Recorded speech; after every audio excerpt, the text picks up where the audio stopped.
Assalamualaikum warahmatullahi wabarakatuh. Perkenalkan, nama saya Wahyu Rana Ayu Puspitasari, mahasiswa Pendidikan Ilmu Pengetahuan Sosial angkatan 2019 Universitas Negeri Malang. Di sini saya akan menjelaskan materi mengenai kebudayaan Indonesia pada masa prasejarah, yaitu pada zaman logam. Di sini saya akan menjelaskan yang pertama zaman logam, yang kedua teknik pembuatan benda-benda dari logam, yang ketiga pembagian zaman logam, yang keempat yaitu hasil kebudayaan perunggu di Indonesia. Yang pertama zaman logam. Kebudayaan prasejarah yang dibeda-bedakan menurut bahan alat-alatnya dapat dibagi dalam dua bagian besar, yaitu zaman batu dan zaman logam.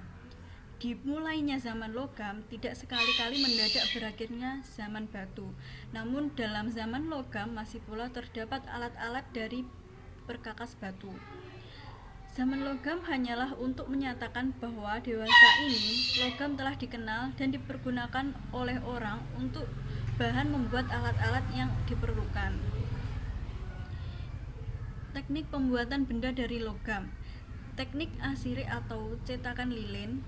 Teknik ini yaitu dengan cara membuat bentuk benda yang digendaki dengan lilin. Setelah membuat model dari lilin, maka ditutup dengan menggunakan tanah dan dibuat lubang dari atas dan bawah.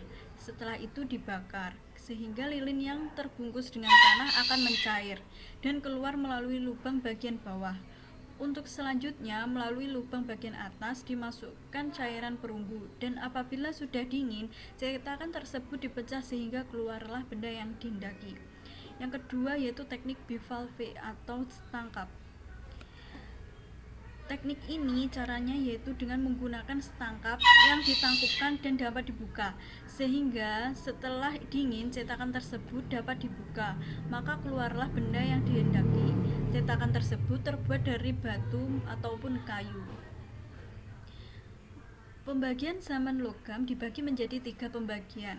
Yang pertama yaitu zaman tembaga. Zaman tembaga yaitu zaman yang menjadi awal manusia mengenal logam, di mana pada zaman ini manusia memakai tembaga sebagai bahan dasar untuk membuat peralatan.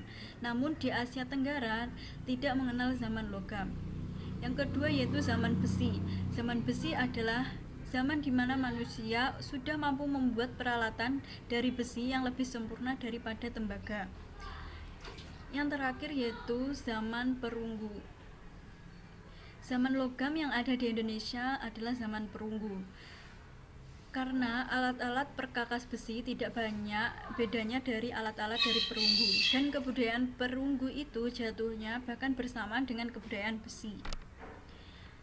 Hasil kebudayaan perunggu di Indonesia. Yang pertama, kapak corong atau kapak sepatu. Mengapa disebut dengan kapak sepatu? Karena bentuk bagian atas kapak ini berbentuk corong yang sembirnya belah, sedangkan ke dalam corong itulah dimaksudkan tangkai kayunya yang menyiku kepada bidang kapak. Jadi seolah-olah kapak disamakan dengan sepatu dan tangkainya disamakan dengan kaki orang. Kapak corong pertama ditemukan di daerah Sumatera Selatan, Jawa, Bali, Sulawesi Tengah, dan Sulawesi Selatan, Pulau Selayar, dan di Irian dekat Danau Sentani. Yang kedua yaitu nekara. Nekara merupakan semacam berumbung dari perunggu yang berpinggang di bagian tengahnya dan sisi atasnya tertutup. Nekara dapat ditemukan di daerah Sumatera, Jawa, Bali, Pulau Sangiang dekat Sumbawa, Selayar, dan di Kepulauan K. Fungsi dari nekara adalah biasanya dipergunakan dalam waktu upacara-upacara tertentu, karena nekara ini dianggap barang yang suci. Contohnya saja nekara dari Bali. Nekara ini dianggap sangat suci dan dipuja oleh penduduknya. Orang mempunyai kepercayaan bahwa nekara ini merupakan bagian bulan yang jatuh dari langit. Nekara dari Pulau Sangiang. Pada nekara ini terdapat gambar orang menunggang kuda beserta dengan pengiringnya. Keduanya memakai pakaian Tatar. Gambar tersebut memberi petunjuk akan adanya hubungan dengan daerah Tiongkok.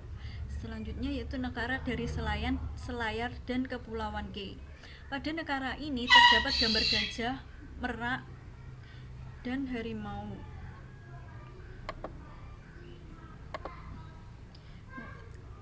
Binatang ini yang tidak ada di bagian timur Indonesia.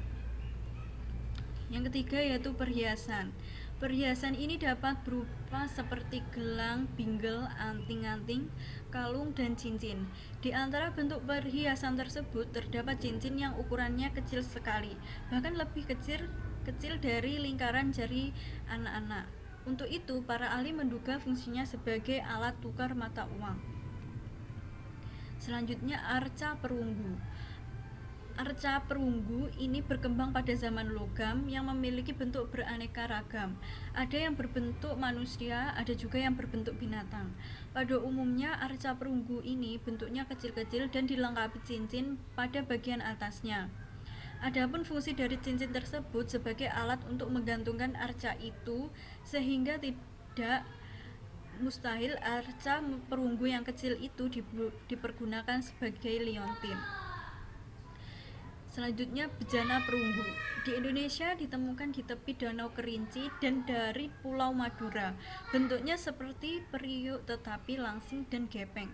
Kedua-duanya mempunyai hiasan ukiran yang serupa dan sangat indah, berupa gambar-gambar geometri dan pilin-pilin yang mirip huruf J. Yang terakhir yaitu manik-manik dari kaca. Manik-manik yang berasal dari zaman perunggu ditemukan dalam jumlah yang besar sebagai bekal kubur, sehingga memberikan corak istimewa pada zaman perunggu.